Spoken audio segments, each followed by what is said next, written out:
The Billionaire's helicopter landed so close to my hut that the wind tore half the palm roof loose and sent my baby clothes flying into the red dust.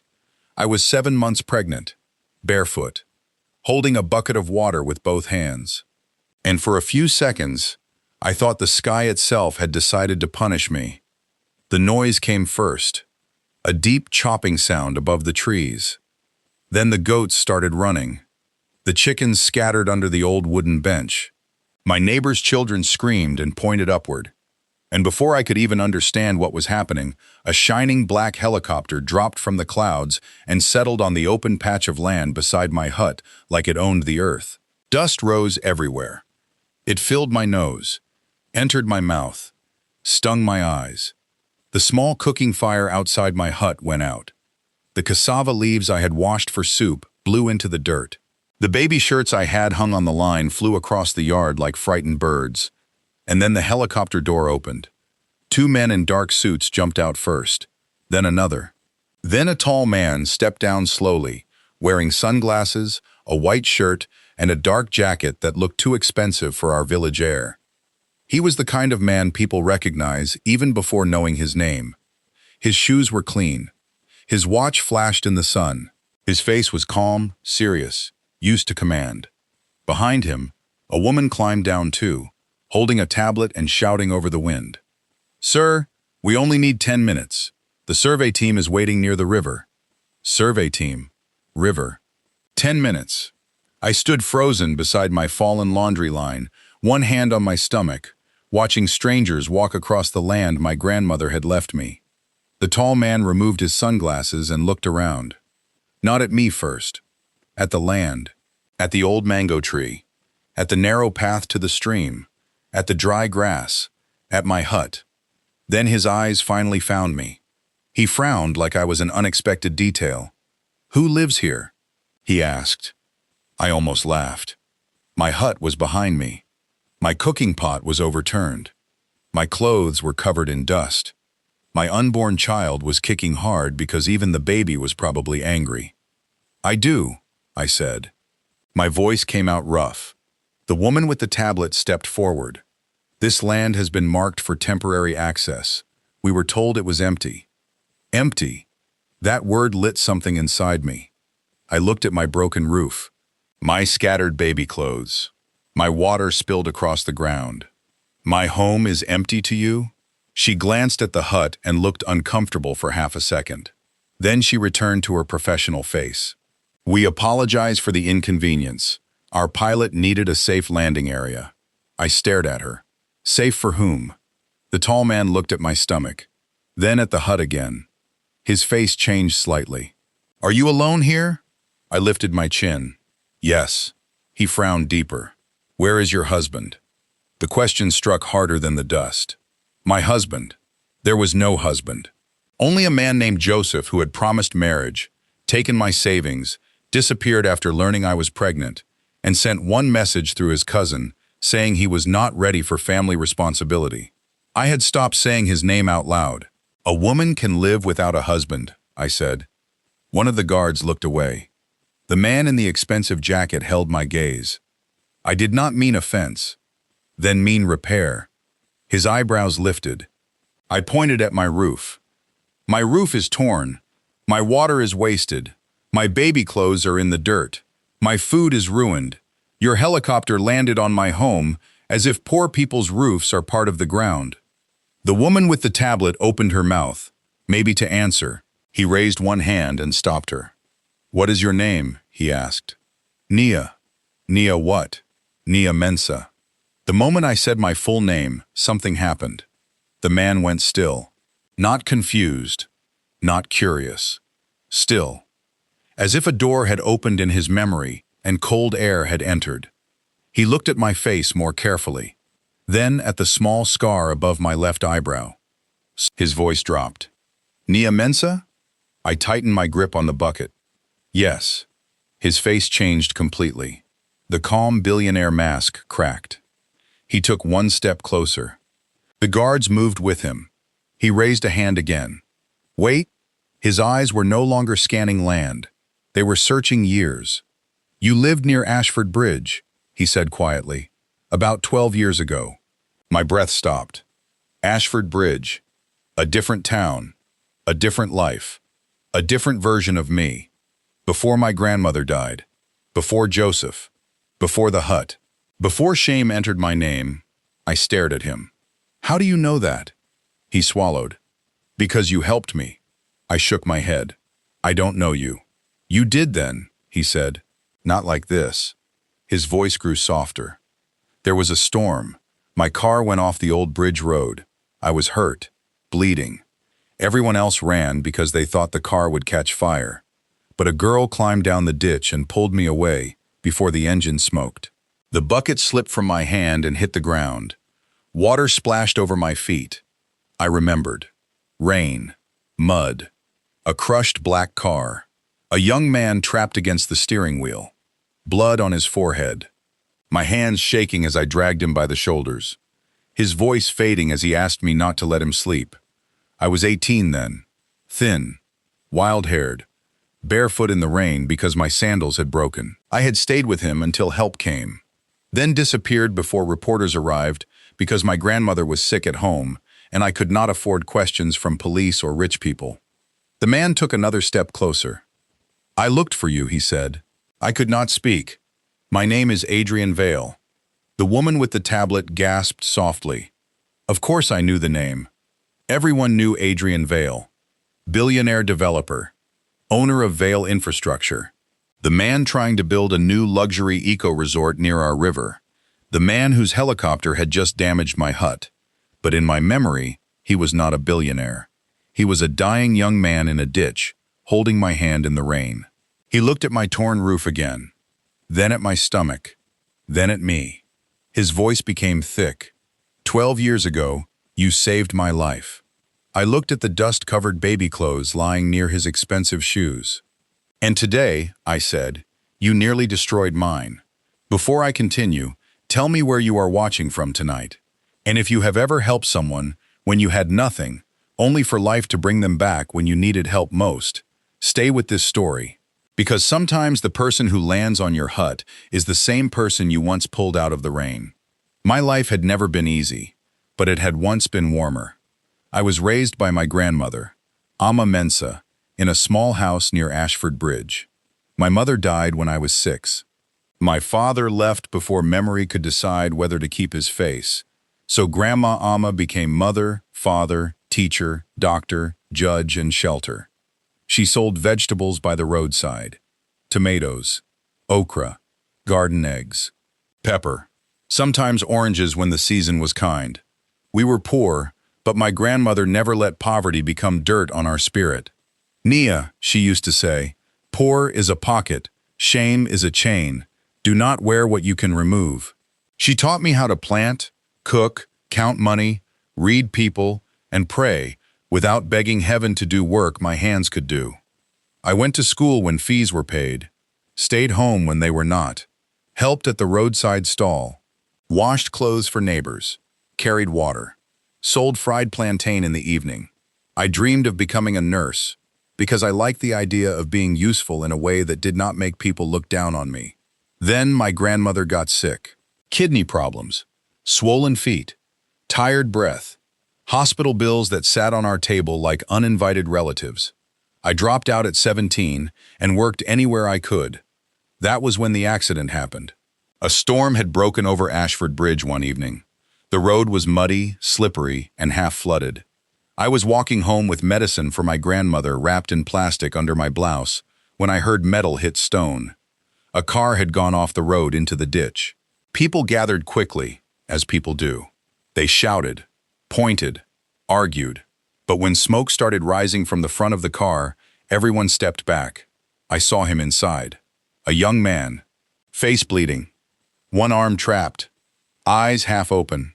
I do not know why I moved. Maybe because my grandmother always said, if you can help and you walk away, your spirit will remember your cowardice longer than your body remembers fear. I climbed down. Mud entered my skirt. Rain blinded me. Someone shouted, "Girl, leave him." I did not. I pulled, pushed, dragged, begged him to wake up. When his seatbelt finally released, I pulled him through the broken side door. He was heavy, but fear made me strong. He kept saying, "My father, call my father." I said, "Stay awake first." When men finally came to help, they carried him up the ditch. An ambulance arrived. People asked who I was. I ran home because my grandmother's medicine was getting wet. That was the last I saw of him. 2 weeks later, someone came asking about a girl who helped at the accident. By then, my grandmother had been moved to a clinic in another town, and I was with her. No one knew how to find me. Life moved. Not gently. Grandma died 2 years later. I buried her with borrowed money and sold our little roadside stall to pay debts. After that, I drifted. Housework in the city. Laundry jobs, kitchen assistant, farm labor, anything honest. I met Joseph when I was 27. He drove delivery trucks between villages and towns. He was handsome, funny, and spoke like a man whose tomorrow was already better than today. He called me my peace. I should have known men often name you after what they plan to take. He visited my hut often after I inherited the small piece of land from my grandmother's cousin. It was not much, just dry land near the river path and a hut that leaned when the wind blew too hard. But it was mine. Joseph said we would build a proper house there. He said he would marry me. He said once his transport business expanded, I would never carry water again. When I became pregnant, I was afraid but hopeful. A child. My child. A family after years of being alone. Joseph smiled the first day I told him. Then became quiet the next week. Then busy. Then unreachable. By the third month, he was gone. People advised me. Some said find him. Some said forget him. Some said I had disgraced myself. Some said a pregnant woman alone was like a pot without a lid. I stopped listening. I had a baby moving inside me and a roof that leaked when the rain was angry. I did not have time to drown in shame. I sold vegetables from a basket, washed clothes, cooked for workers, carried water for old women, saved coins in a tin under my sleeping mat. At night, I spoke to my child. You and I would say, hand on my belly, we will not beg to exist. But I was tired, very tired. Then Vale infrastructure came. At first, surveyors. Then men in trucks. Then maps. Then rumors. A resort. A road. River villas. Jobs, they said. Development, they said. Progress, they said. But progress has a way of stepping on small people if nobody forces it to look down. My land was close to the old access path. I heard whispers that some homes would be moved. Nobody came to explain clearly. Then the helicopter landed. Adrian Vale stood before me now, no longer the injured boy from the ditch, but not fully the untouchable billionaire either. He looked shaken. "Why are you living here?" he asked softly. I laughed once. Because the palace was full. His face tightened with regret.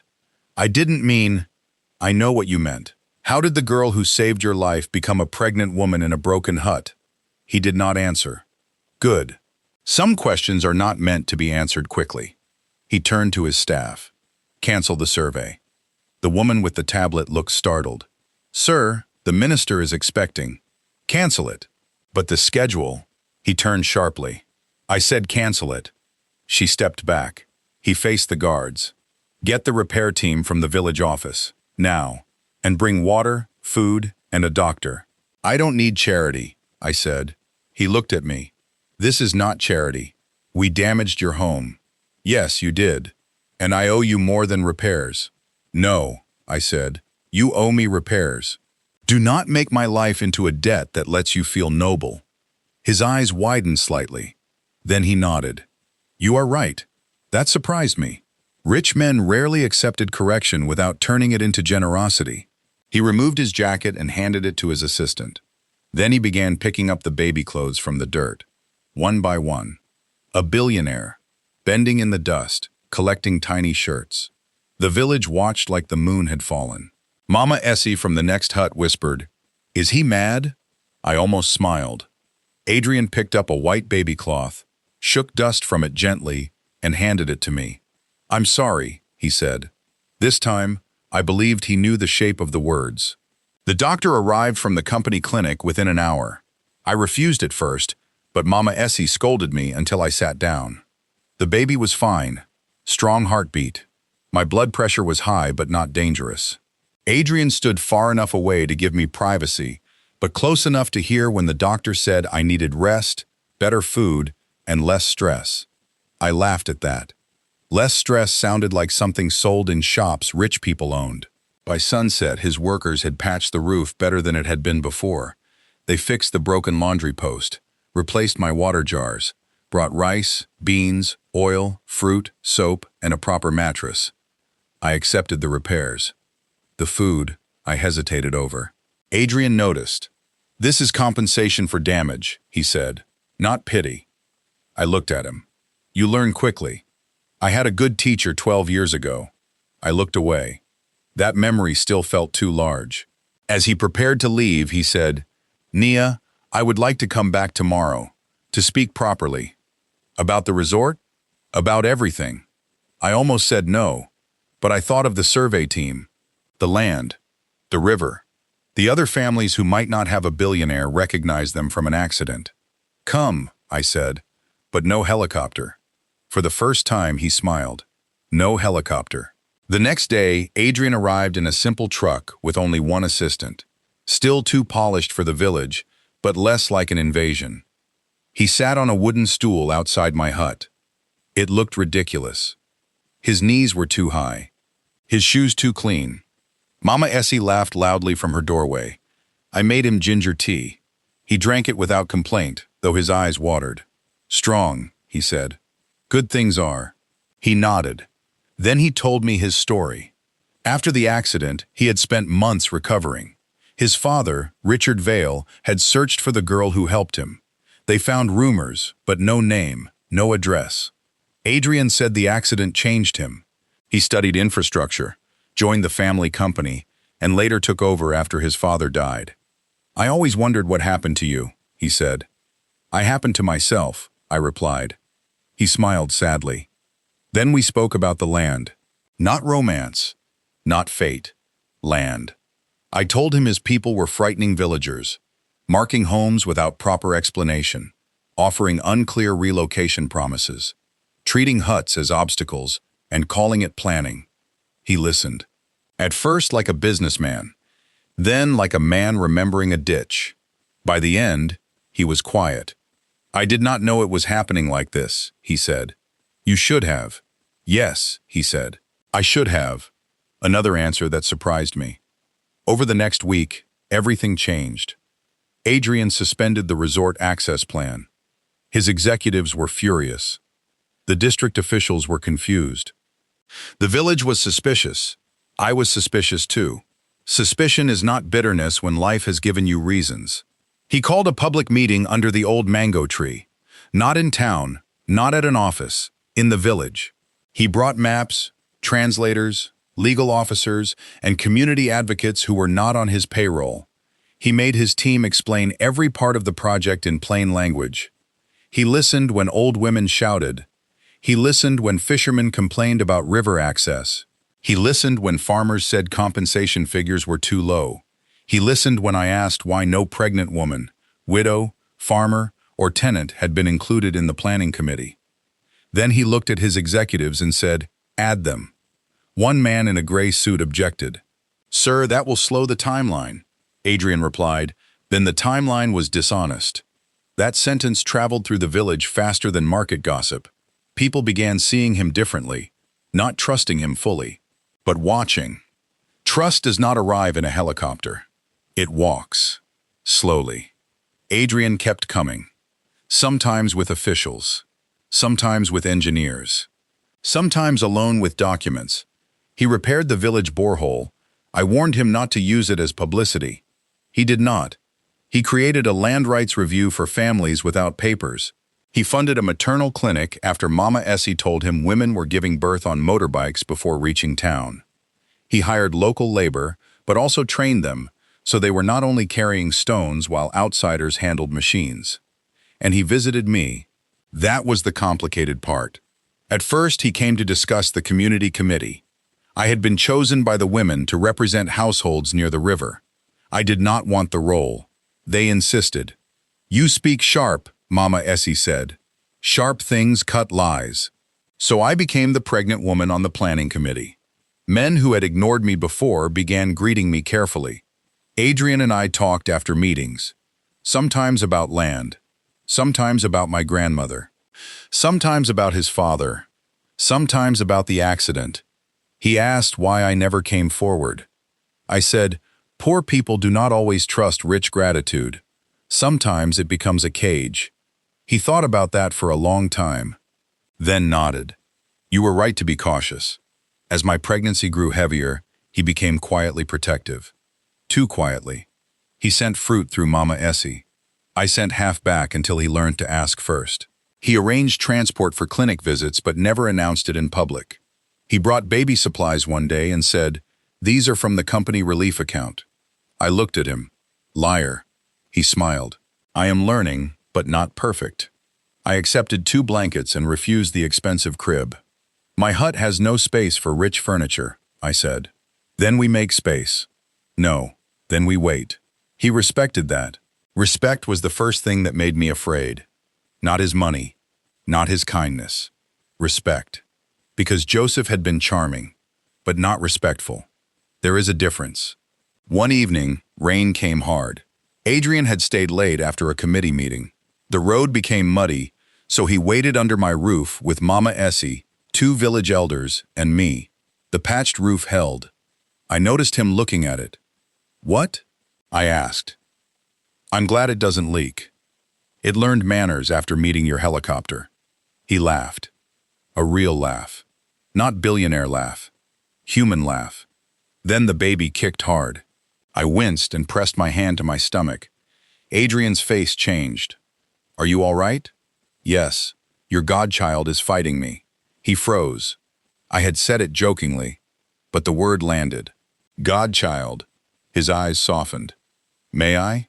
He asked, then stopped himself. No, sorry. That was too much. I looked at him. He had asked. Joseph had taken many things without asking. So I took Adrian's hand and placed it lightly against my stomach. The baby kicked again. Adrian inhaled sharply. The rain fell harder. Mama Essie pretended not to watch and failed completely. Adrian whispered, strong. I said, good things are. He smiled. Something changed that night. Not suddenly, not like movies, but like a seed deciding the soil was safe. 2 months later, I went into labor at dawn. The pain began low and sharp. Mama Essie ran for help. The new maternal clinic was not fully open yet, but the transport system Adrian funded was working. A company driver arrived in 12 minutes. Adrian arrived in 15. Hair messy, shirt untucked, no billionaire jacket, just fear. You should not be here, I said through pain. He looked panicked. Where should I be? Anywhere not staring like that. Mama Essie shouted. Then help carry the bag, rich man. He carried the bag. At the clinic, labor lasted 9 hours. I will not describe all of it because some pains belong to women and God. But when my daughter finally cried, the whole room seemed to breathe again. I named her Amma, after my grandmother. Amma Mensa. Tiny. Loud. Perfect. Adrian stood outside the room until the nurse invited him in. He entered slowly, as if approaching something holy. When he saw the baby, his eyes filled. She is beautiful, he whispered. Yes. I looked at him.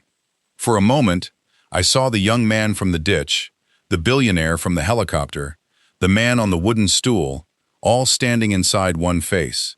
He said, Nia, I want to help raise her. My heart stopped. Mama Essie, sitting in the corner, muttered, Ah, finally. I shot her a look. Adrian continued quickly. I know that sounds sudden. I know I have no right to demand anything. I am not asking to replace anyone or rescue you like a project. I am saying I care for you and for her. I want to build a life with you if you ever want that too. The room went quiet. My baby made a small sound in my arms. I looked down at her, then at him. I am tired, I said. He nodded. Of course. I'm sorry. This is not the time. No, I said. I mean, I am tired of men making promises near my weakness." His face fell. "But," I continued, "you have not only made promises, you have changed plans. You have listened. You have repaired what you damaged. You have asked." Hope entered his face slowly. "Ask me again when I have slept for 1 week." Mama Essie laughed so hard the nurse told her to lower her voice. He did ask again. Not after 1 week, after 3 months. By then, the village project had changed completely. The resort became smaller, community-owned in part, with protected river access, local jobs, training programs, and a women's market cooperative built into the plan. Some executives left, good. Some officials complained, better. The maternal clinic opened fully and was named after my grandmother because Adrian insisted the village choose the name. They chose Ama Mensa Women's Center. I cried at the sign. My hut was not replaced without my consent. I chose to move into a small brick house built near the mango tree, on land still in my name, with enough room for my daughter and a garden. Not a mansion, a home. Adrian visited often. He changed diapers badly, sang worse, learned to tie baby cloths from Mama Essie, who called him slow but willing. He never asked me to hide where I came from, never rushed me to dress like his world, never made my poverty a wound he needed to cover quickly so he could feel comfortable. When he finally asked again, we were sitting outside my new house at sunset. Amma was asleep against my chest. "Amma," he said, "may I ask now?"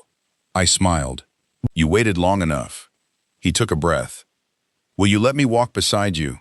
Not ahead, not above, beside." That was the right sentence. Not perfect, but right. "Yes," I said. His eyes filled. "But slowly," I added. He laughed softly. Slowly. Our story became public months later, not because he announced it, but because people love turning real lives into headlines. Billionaire marries woman who once saved his life. From hut to high society. Pregnant single mom who changed billionaire's project. They made it sound like he saved me. That annoyed me. At our first public interview, the journalist asked, "How does it feel to have your life changed by Mr. Vale?" I looked at Adrian. He smiled because he already knew. "My life changed many times before him," I said. "When my grandmother raised me. When I pulled a stranger from a car. When I carried a child alone. When I told a helicopter to repair my roof. Adrian did not change my life by choosing me. He changed his life by listening." The journalist blinked. Adrian looked proud, not embarrassed. That was how I knew I had chosen well. Years passed. Amma grew into a fierce little girl who believed helicopters were rude birds. Adrian married me under the mango tree, not in a hotel ballroom. Mama Essie danced until her knees complained. The village women cooked enough food to feed 3 districts. The executives came in suits and left with soup stains. I wore a simple white dress. No crown, no diamonds. My grandmother's beads around my neck. During his vows, Adrian said, "The first time Nia saved my life, I was too wounded to thank her. The second time, I was too arrogant to know I needed saving. She taught me that power without humility lands like a helicopter on someone else's roof." People laughed. I cried. Then he turned to Amma, who was sitting in Mama Essie's lap, and said, "And you, little one, taught me that family is not always blood that begins the story. Sometimes it is love that stays to write the next chapter." Amma shouted, "Cake!" That was her vow. Good enough. People sometimes ask if I forgave the helicopter. I say helicopters do not need forgiveness. People do. And Adrian earned mine slowly. With repairs.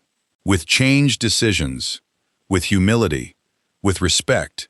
With listening when poor women spoke. With understanding that helping me did not mean owning my story. The resort was eventually built, but not as first planned. It became a community partnership. Smaller, better, less profitable at first, but stronger in time. The women's cooperative sold food to the resort. Fishermen kept river access. Young people got training. The clinic saved lives before it even turned 1 year old. And my old hut? I did not let them demolish it. I asked them to move it carefully and rebuild it near the women's center as a small memory house. Inside, we placed photos of village women, old tools, baby clothes, and stories of people who had been called poor but held whole communities together. Above the door, I wrote my grandmother's words. Poor is a pocket, shame is a chain. Do not wear what you can remove. Adrian stood beside me when the sign was unveiled. He whispered, she was wise. Yes, I said. She would have scolded you badly. I know. She would have made you fix the roof twice. I deserved 3 times. I smiled. Maybe he did. But life had already done something better. It had taken a crash, a girl in the rain, a broken hut, a baby, a village, and a man who finally learned how to land properly. The billionaire's helicopter landed on my hut. Then he recognized the pregnant single mom who had once helped him. But the real story is not that he found me. It is that I had not disappeared. Life had buried me under dust, poverty, shame, abandonment, and people's small opinions. But I was still there, still standing, still speaking, still holding my stomach and demanding repair, still refusing to be anyone's charity, still remembering that my hands had saved a life once, even when those same hands were carrying water outside a broken hut. If you are listening from a place that feels small, a hut, a rented room, a market stall, a kitchen corner, a life people pass over because they cannot see value without money, hear me clearly. Your kindness is not wasted. Your courage is not forgotten. Your poverty is not your identity. Your present condition is not the full map of your future. And if someone powerful ever lands carelessly in your life, do not be so amazed by their helicopter that you forget to point at your roof. Make them see what they damaged. Make them repair it. Make them listen. Because love without respect is another form of charity. And you were not born to be pitied. You were born to stand. My daughter sleeps now in a room with painted yellow walls and a window facing the mango tree. Some mornings, helicopters still pass far above the village on their way to the resort landing pad, built properly away from homes. Amma runs outside and shouts, "Land well!" I laugh every time. Because that is what we all must learn. Land well. In people's lives. In their homes. In their pain. In their stories. Adrian learned it. I learned to demand it. And my grandmother, wherever she is probably smiling.